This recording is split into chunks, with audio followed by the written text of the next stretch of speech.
So I got that jet. Yeah, I can't bowl through this jet, so I'm going to take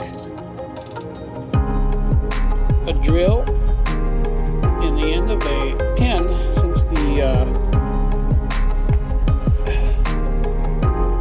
hole is so tiny,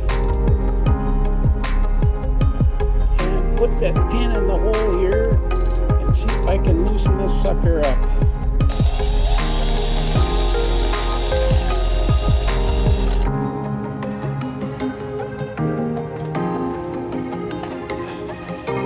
Let's take a look and see if I can see through that pin or the jet now.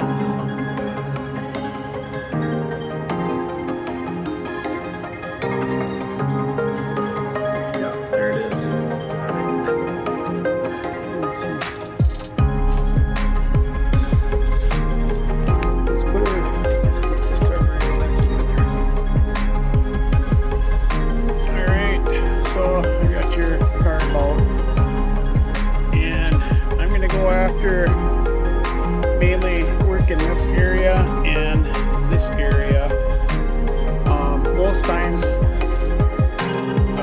carbs up in this area and that area typically are okay, but a lot of the issues lie in the bottom part.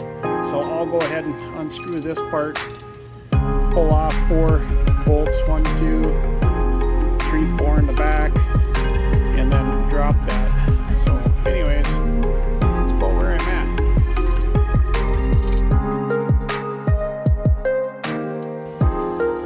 Alright, so I got your carb out. After mainly working this area and this area, most times carbs up in this area and that area typically are okay, but a lot of the issues lie in the bottom part. So I'll go ahead and unscrew this part, pull off 4 bolts, 1, 2, 3, 4 in the back,